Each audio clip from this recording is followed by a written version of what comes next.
കോയമ്പത്തൂർ ലോക്സഭാ മണ്ഡലത്തിൽ നിന്നും 2 തവണ 1998-ലും 1999-ലും വിജയിച്ച വ്യക്തിയാണ് CP രാധാകൃഷ്ണൻ.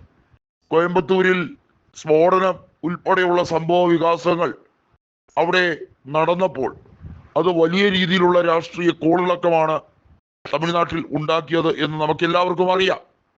CP രാധാകൃഷ്ണൻ വലിയ തോതിൽ BJP-യിൽ അഭിമതനീയനായ ഒരു വ്യക്തിയാണ് എന്നൊക്കെ പറയുന്നുണ്ടെങ്കിലും അദ്ദേഹത്തിനെ DMK എതിർക്കില്ല എന്നൊക്കെ BJP വെറുതെ തട്ടിവിടുകയാണ്. അണ്ണാദുരൈ എന്ന മയിലസ്വാമി അണ്ണാദുരൈ എന്ന മുൻ ISROയുടെ സയന്റിസ്റ്റ് ആയിട്ടുള്ള ഇന്ത്യയുടെ മൂൺമാൻ എന്ന് വിശേഷിപ്പിക്കപ്പെടുന്ന വ്യക്തിത്വം, അദ്ദേഹം സ്ഥാനാർത്ഥിയായി ഇന്ത്യ മുന്നണിയുടെ സ്ഥാനാർത്ഥിയായി CP രാധാകൃഷ്ണനെതിരെ മത്സരിക്കുമെന്ന് വ്യക്തമായി കഴിഞ്ഞിരിക്കുകയാണ്. ഇതിലെടുത്തു പറയേണ്ട ഒരു കാര്യമുണ്ട്. CP രാധാകൃഷ്ണനെ കൊണ്ടുവരുമ്പോൾ 2 ചോദ്യങ്ങൾ BJPക്ക് നേരിടേണ്ടതായുണ്ട്. ഒന്ന്, മുൻ ഗവർണറായ ജഗദീപ് ധൻഖറിനെ എന്തുകൊണ്ട് ഭീഷണിപ്പെടുത്തി നിങ്ങൾ കാലാവധി പോലും തികയ്ക്കാതെ ഓടിച്ചു? അദ്ദേഹത്തിനെ ഉപരാഷ്ട്രപതിയാക്കിയതിൽ പ്രധാനമായിട്ടും ചില അജണ്ടകൾ ഉണ്ടായിരുന്നു. ആ അജണ്ടകൾ നടപ്പിലാക്കാൻ രാജ്യസഭയിൽ BJPക്ക് കഴിയുന്നില്ല. ഒന്ന് എന്ന് പറയുന്നത്, യശ്വന്ത് വർമ്മയ്ക്കെതിരെയുള്ള ഇംപീച്ച്മെന്റ് നടപടിക്രമങ്ങൾ ത്വരിതപ്പെടുത്താൻ അദ്ദേഹം ആഗ്രഹിച്ചിരുന്നു. അതാണ് BJPയുടെ വിരോധം പിടിച്ചു പറ്റാൻ കാരണം.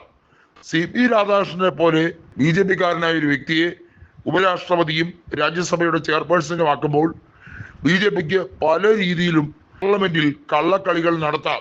എങ്ങനെ? തെരഞ്ഞെടുപ്പ് കമ്മീഷനെ ഉപയോഗിച്ച് നിയമ സംവിധാനങ്ങളെ അട്ടിമറിക്കാൻ ശ്രമിക്കുന്നത് പോലെ CP രാധാകൃഷ്ണനെയും കൃത്യമായ ഒരു ടൂളായി, ഒരു ആയുധമായി ഉപയോഗിക്കാം എന്ന വിലയിരുത്തലിലേക്കാണ് നരേന്ദ്രമോദിയും അമിത്ഷായും എത്തിയിട്ടുള്ളതെങ്കിൽ അത് പാടെ തള്ളിക്കൊണ്ട് അതിനെ പൊളിച്ചടുക്കിക്കൊണ്ടുള്ള നീക്കമാണ് ഇന്ത്യ മുന്നണി നടത്തുന്നത്. ഇന്ത്യ മുന്നണി സുശക്തമാണ് എന്ന് മാത്രമല്ല, BJPയിലെ നിലവിലെ MP-മാർ ഒരുപക്ഷെ അദ്ദേഹത്തിന് വോട്ട് ചെയ്യുമോ എന്നുള്ള കാര്യത്തിൽ പോലും സംശയം ഉദിക്കുന്ന സാഹചര്യമാണ്. CP രാധാകൃഷ്ണൻ പരാജയപ്പെടും എന്നുള്ളതും CP രാധാകൃഷ്ണന്റെ പരാജയത്തോടെ നരേന്ദ്രമോദി സർക്കാർ പടിയിറങ്ങുന്ന സമയമാകും എന്നതും വളരെ വ്യക്തമായി തന്നെ കണക്കൂട്ടിയാണ് ഇന്ത്യ മുന്നണിയുടെ നീക്കം. അതായത്, എങ്ങനെയാണോ ഉപരാഷ്ട്രപതി സ്ഥാനത്ത് നിന്ന് ജഗദീപ് ധൻഖർ രാജിവെച്ച് പോയത്, നിൽക്കക്കള്ളിയില്ലാതെ രാജിവെച്ച് പോയത്, ആ സ്ഥലത്തേക്ക് ഒരു NDA സ്ഥാനാർത്ഥിയെ വിജയിപ്പിച്ചെടുക്കാൻ പറ്റുന്ന സാഹചര്യമല്ല ഇപ്പോൾ പാർലമെന്റിൽ നിലനിൽക്കുന്നത്. ഇരു സഭകളിലുമായി വ്യക്തമായ ഭൂരിപക്ഷം BJPക്ക് ഇല്ല എന്ന് തന്നെ പറയാം. അതായത്, സഖ്യകക്ഷികളുടെ കടാക്ഷം BJPക്ക് ലഭിക്കില്ല എന്ന് മാത്രമല്ല, BJPക്കുള്ളിൽ തന്നെ ഒരു ഇന്റേണൽ റിഫ്റ്റ് ഉണ്ട്.